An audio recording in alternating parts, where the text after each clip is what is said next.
Hi, everybody. My name is Vanessa Dickey, and I am originally from Phoenix, Arizona.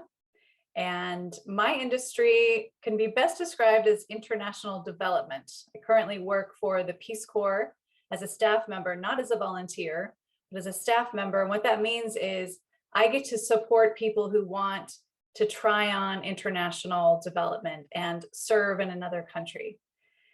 And currently, I am supporting Peace Corps' first ever virtual volunteer service opportunity called the Virtual Service Pilot.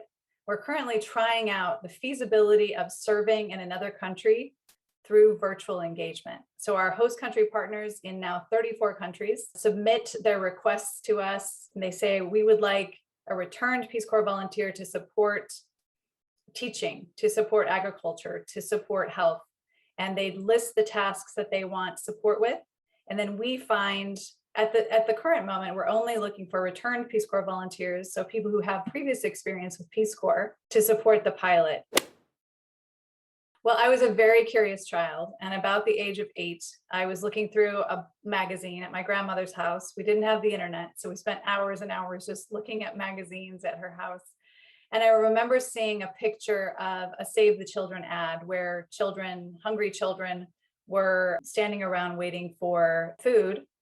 And I told my grandmother, I want to send 10 cents a day to this child. And my grandmother had been speaking with my uncle, who was a professor of political science and had spent a lot of time in Africa. And he told her that, well, that it's not 10 cents a day that's going to go to that child. It's going to be, by the time they pay for the gasoline in the cars and the overhead costs, it's going to be a penny. And I didn't understand when I was 8 that of course you need logistics if you're going to be distributing things. So I thought, oh, what a shame. Save the Children lied to me. And apparently I wrote them an angry letter and I said, how dare you lie to me or to the public about how you use this money? You're not really handing out loaves of bread, literal loaves of bread to these children. But then I was stuck with a conundrum. How am I going to get to Africa and how am I going to help? And so, when you're 8, you can do anything, everything's possible. So I decided, well, I'll become a famous actress. I'll make a lot of money. And then I'll take all my dimes and I'll do all of that directly. I won't have to go through Save the Children. Well, that was the 8-year-old version of me. But what that lit inside me was this interest and curiosity about Africa specifically. Something that's throughout my story is that I wanted to have a meaningful life. The desire to hand out food waned. It wasn't exactly what I wanted to do, but I did want to go serve. I did want to go to Africa. That's what led me to study French at university, first in high school and then at university. And so my first piece of advice to you is that if you have any interest in travel and engaging internationally, really focus on at least one language. I think every American personally should have at least one second language. Really focus on that language, not just being able to academically study it, but speak it. So if you can do a study abroad program in another country, that's such a rich experience and your whole world will be opened up for you. I decided to study political science just because I thought it was interesting. So I'll be honest, as an undergrad student, I was lost, but what I did know for sure is that I wanted to travel abroad. And I saw an ad for the Peace Corps on TV. And I was like, oh, that's it. That solves all my problems. They'll pay for me to travel to another country. They will teach me the culture and the language, and I'll get to serve. So that's what I did. I graduated from U of A. I really went to U of A uniquely so I could go to the Peace Corps. But I graduated from U of A with a degree in political science and French, a double major. And I did study abroad in France. And so my French was strong enough that when I went to West Africa, they sent me to the most remote village because they wanted to send the really strong French speakers there because they wanted those people to really learn the local language. So after 2 years of serving in West Africa, I didn't know what else I wanted to do with my life. It was like I had a bucket list of one. So I came back to Phoenix and decided to study public health. Most of my work in my community in Guinea and West Africa was around malnutrition.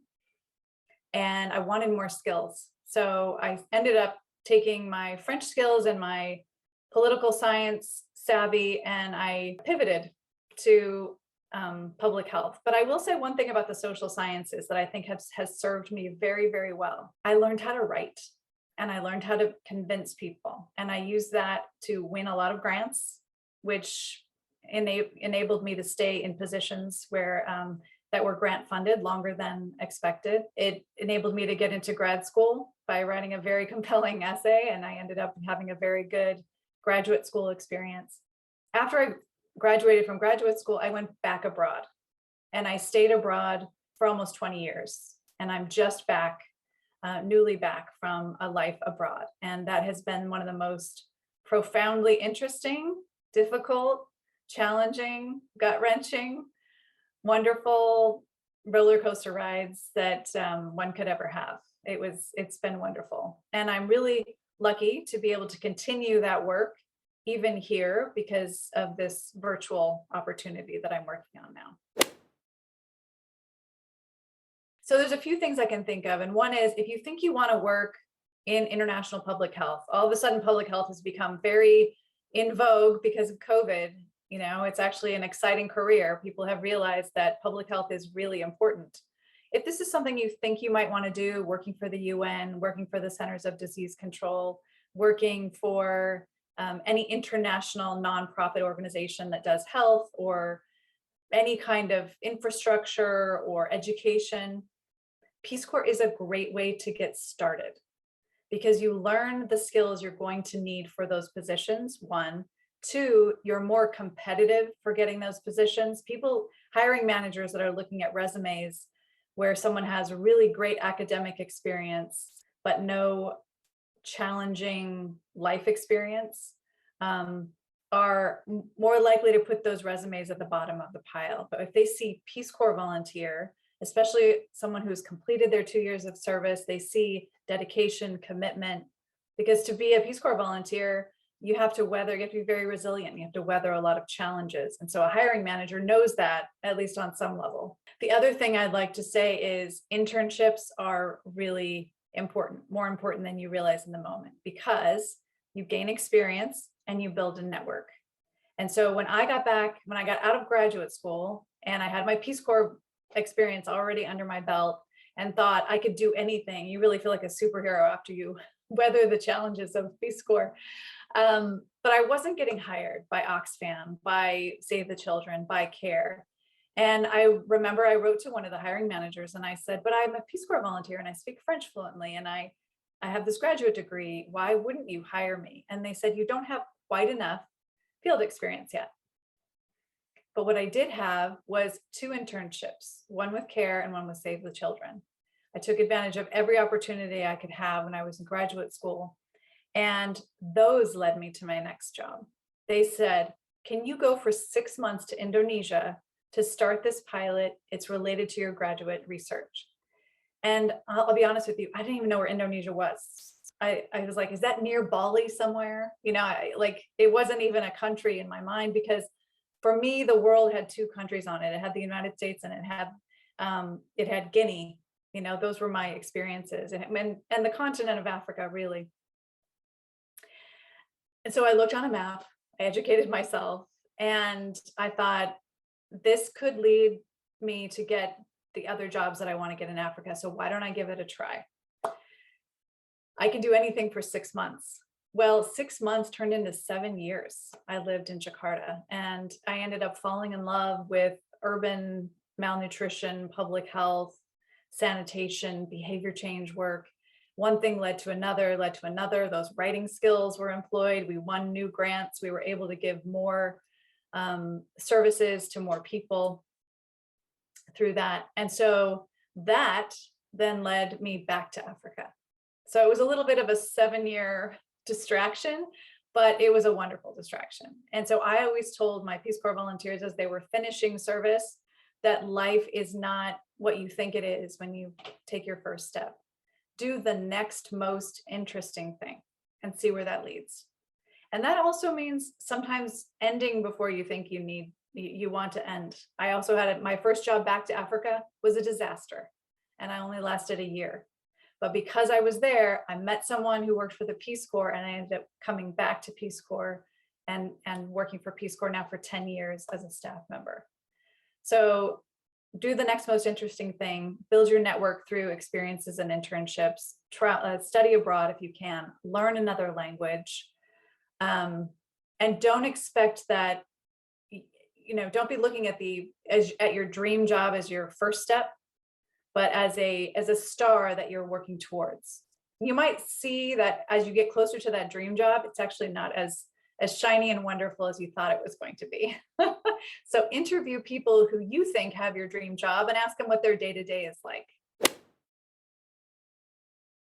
Here's what I can tell you. People who have gotten to a position that maybe you are impressed with were in your shoes once, and they know exactly what it's like to get started, and they like helping.